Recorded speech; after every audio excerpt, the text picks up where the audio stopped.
Hello, on this video I'm going to show you how to do ribbon weaving, a very classic style but with a little twist.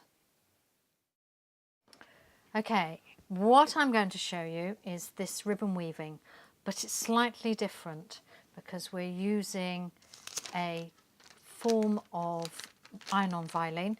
This is normal on iron-on violin. You have a stickiness one side and then plain the other side so that you can use it in collars and cuffs and things.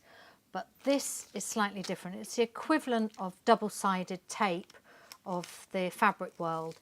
Both sides of the iron-on violin is sticky, so it means that you can weave the ribbons on top of it, and then you can peel off the backing and stick it onto clothing or bags, whatever you fancy. So this is a corkboard that I've covered with some fabric, just so that you need somewhere where you can pin and iron at the same time. So get your iron-on violin. Now you want the paper side down and the sticky side facing upwards. You can feel the difference. The paper side is smooth, the iron side is slightly tacky. And just hold this with a pin. Now I'm using grosgrain ribbons, lots of wonderful colours, greens and purples and whites. They all blend together really nicely, and they're different widths. I'm going to lay my first ribbon down and I want to pin it just above the top of the violin. And you don't want to pin it straight up because you've got to get an iron in there. We want to pin it at a slight angle so that the iron can go as close to the edge as possible. Pin it there and then pick up your next one,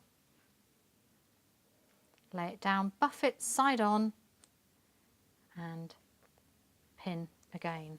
Continue until you've done your entire board. So I've pinned all my ribbons going down. I'm now going to pin the ribbons going across. So my first one again is purple, and I want to lift this ribbon up.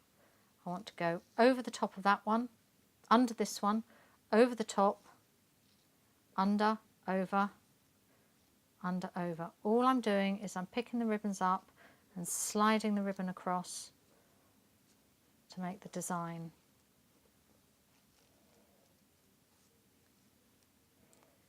And then level it up, pin once again at an angle, and then pin the other side.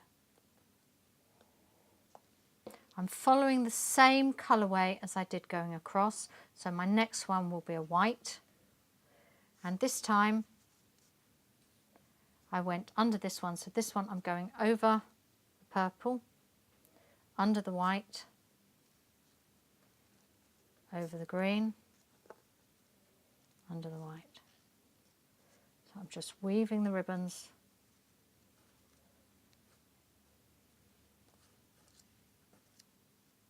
that's it, and I'm going to pin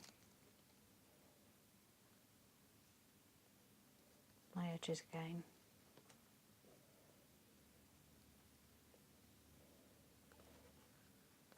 Not quite happy with this one. You can see there's a little gap, so I'm just going to move it up till the gap disappears. Now my next one would be the green, and I would repeat it, keep going down. Now I've done my first line exactly the same, so I'm back at my starting point again, which is my purple, and I'm going to go over under my purple, over my white,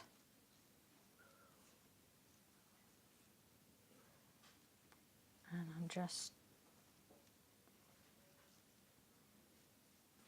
working it, sliding it up, getting it in line and pinning both edges.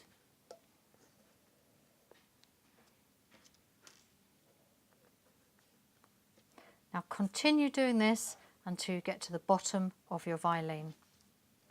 Now we've filled up the entire piece of violin, and as you can see there's a few little bumps and ridges. We need to secure this bottom line. So rather than working from the edges, work from the centre, pick up the wide one and give it a slight pull, and then move these ribbons up. Slight pull, move these ribbons up so it all straightens out, and pin in place. Repeat.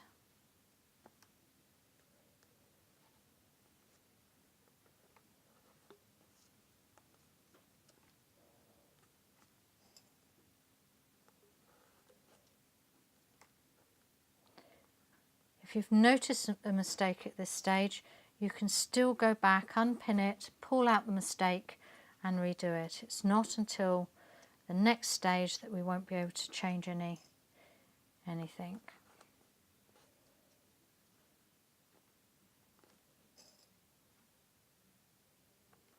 So that's one side pinned, and now repeat it on the other side.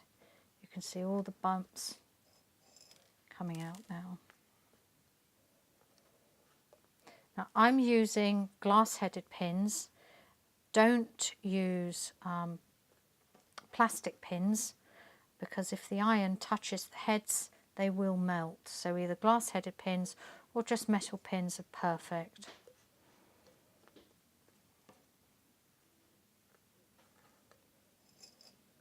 And then wiggle your last one in, make sure it's nice and square.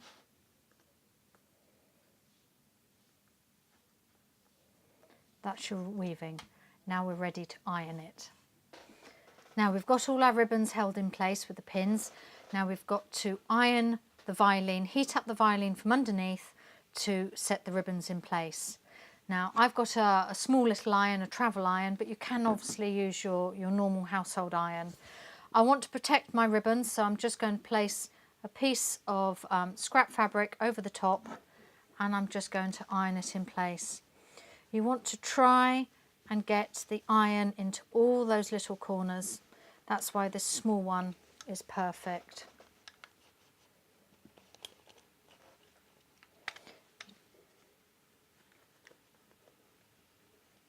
Once you're happy that most of the ribbons are stuck, remove the piece of fabric. Remember which side up is the sticky side that you've just ironed from, and then remove the pins. Don't turn it over, don't touch it at the moment, just remove the pins.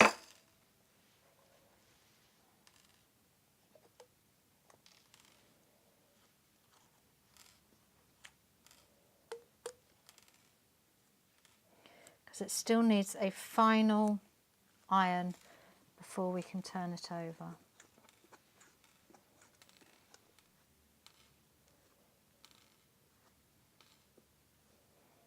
Now remember, not all the ribbons are stuck at this stage, so put your piece of fabric back over the top, place your iron on and hold your iron down. Rather than wiggling it about, hold it in place and press.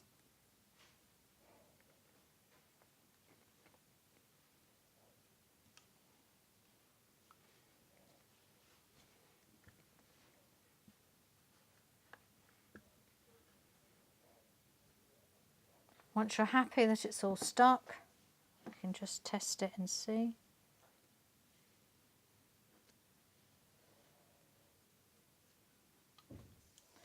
Gently flip it over, and now we can give it a really good iron.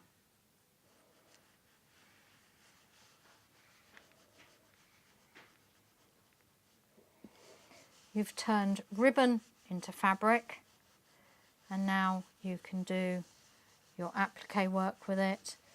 You can put it onto a card. Keep that out of the way. Turn it back over, and that's your piece of ribbon weaving. Now what I've done is I've cut a heart shape out of the ribbon weaving, and I've just stuck it onto a t-shirt, and I've also stuck it onto my bag here.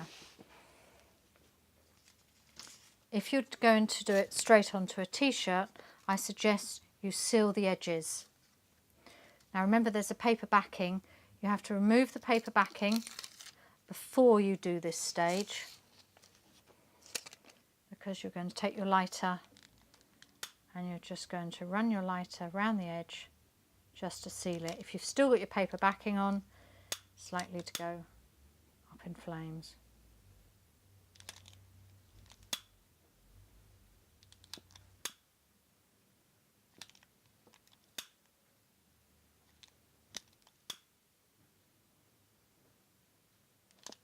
That's it. Now remember, this side is sticky, so you can put it direct onto your t-shirt, wherever you want it to go, and then iron it in place, and that's your ribbon weaving.